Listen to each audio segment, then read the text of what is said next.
qabsoo bilisummaa Oromoo bilisummaa Oromoon geggeeffamu keessatti guyyaa hurjiin qabsoo bilisummaa Oromoo qabsiisamee kaasee haga har'aatti jaalawwan hedduu aarsaa lubbuu isaanii qaqqaalii dabarsuun guyyaa har'aan gahanii jiru.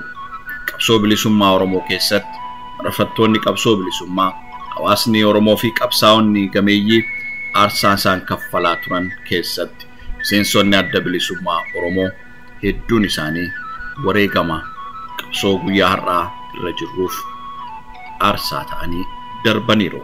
Kanneen kana keessaa haadha Oromoo Jaal Karimaa Sheekh Muhammad Aliyyi isaan tokkodha. Seenaa gabaabaa Jaal Karimaa Sheekh Muhammad Aliyyi yookiin haadha Oromoo. Jaal Karimaa Sheekh Muhammad Aliyyi haadha Oromoo jedhamuun hawaasa Oromoo biratti kan beekaman Oromiyaa Bahaa Ona Jaajaa Aanaa Malkaa Ballootti abbaa isaanii Sheekh Muhammad Aliyyi fi haadha isaanii Maayimunaa Sheekarraa bara 1957tti dhalatan.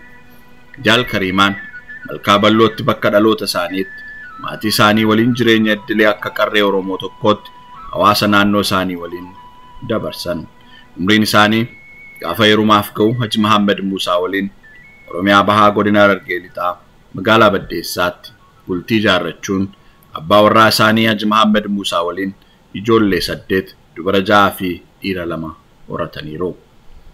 Bara 1980 jalqabaarraa kaasee qabsoo bilisummaa Oromoo Oromiyaa Bahaatti lafa qabatee urjii bilisummaa Oromoo qabsiifamee ture keessatti ijaaramuudhaan utubuun gahee sabboontota Oromoo irraa eegamu bahataa turuu mararfattoonni qabsoo Oromoo hawaasni Oromoo fi dhaabni isaanii ABO biratti akka seenaatti yaadatama. Keessaayyuu bara 1991 chaartara duraa fi chaartara booda sochii qabsoo bilisummaa Oromoo adda bilisummaa Oromoodhaan hoogganamu keessatti Jaal Karimaan abbaa warraa isaanii Haji Muhammad Muusaa waliin dugda qabsichaa ta'uun shoora olaanaa bahatanii jiru.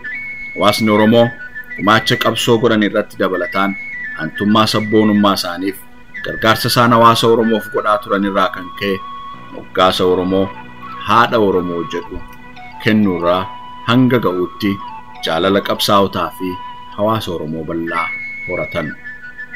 Jaallan Oromiyaa Bahaa keessa socho'aa turaniif riqicha ta'uun qubachiisuu dhiyeessii kennuu fi golgaa ta'uun shoora olaanaa baachuun jaallan qaqqaalii qabsaa'ota gameeyyiidhaan ragaa bahamaaf.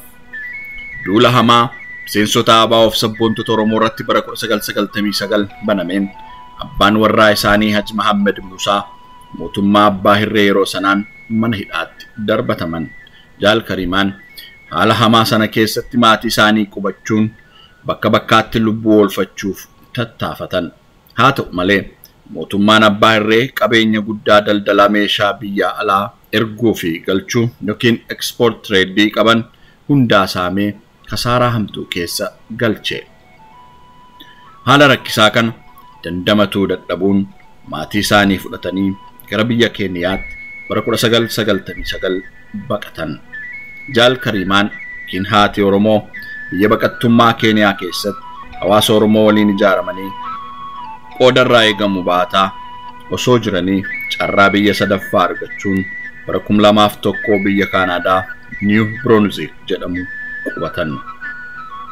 Osoo baqattummaan biyya Kaanaadaa jiraatanii abbaan warraa isaanii Haji Muhammad Muusaa qabsaa'aan hawaasa Oromoo biratti yaadataman mana hidhaa keessatti dararaa hamtuu mootummaa abbaa hirreen isaan irra ga'aa ture irraa kan ka'e bara 2006 wareegaman. Jaal Karimaan haati Oromoo bakka jiraatan magaalaa Torontoo irraa wareegamuu abbaa warraa isaanii booda bara 2007 kutaa biyya Albertaa magaalaa Edmonton qubatan. Magaalaa Edmonton keessa yeroo sana hawaasa Oromoo xiqqaa jiru waliin ta'uun waldaa hawaasaa guddicha har'aa kana utubuu keessatti qooda olaanaa qabu. Akka miseensa ABO'ttis konyaa gadaa bilisummaa Oromoo magaalaa Edmonton utubuu irraa kaasee hanga lubbuun isaanii dabartuutti qooda olaanaa kennuun dirqama isaanii ga'umsaan miseensa bahataa turanidha. Keessattuu caayaa moggaasa gooticha Oromoo Elemoo Qilxuun moggaafamee jiru hundeessanii dubartoota Oromoo ijaaruun akka qabsoo bilisummaa Oromoo irraa qooda fudhatan taasisaa turan. Waldaa hawaasa Oromoo birattis dadhabee osoo hin jenne bakka hundaatti argamuun qooda isaanii bahataa turanii dhaloota kanaaf fakkeenya kan ta'anidha. Harmeen Oromoo Jaal Kariimaan harmee Oromoo hundaarraa adda kan isaan godhu ilmaan qabsaa'ota Oromoo akka dhala isaaniitti gargaaranii namoota adda addaa biyya alaatti baasuun lubbuu baraaruun kan beekaman jaallatamtuu haadha Oromoo hundaati. Jaal Kariimaan haati Oromoo Guraandhala 10 bara 2022 akka tasaa dhukkubsatuun hospitaala magaalaa Edmontonitti boqotan. Sirni awwaalcha isaanii guyyaa kaleessaa kana bakka mararfattoonni qabsoo bilisummaa Oromoo, miseensonni adda bilisummaa Oromoo fi hawaasni Oromoo bal'aan argamutti sirna awwaalcha isaanii magaalaa Edmontonitti raawwatee jira. Qabsaa'aan ni kufaa, qabsoon itti fufaa jedhan. Nutis miseensonni ABO konyaa gadaa bilisummaa Oromoof dhaabni keenya bilisummaa Oromoo gadda nutti dhaga'ame kana ibsataa maatii isaaniif jajjabina, lubbuu isaaniif jannataa hawwaa gumaacha qabsoo bilisummaa Oromoof gumaacha yoomiyyuu seenaan ni yaadatama. Qabsaa'aan ni kufaa, qabsoon itti fufaa. Miseensota ABO konyaa gadaa bilisummaa Oromoo magaalaa Edmonton Guraandhala 12 bara 2022.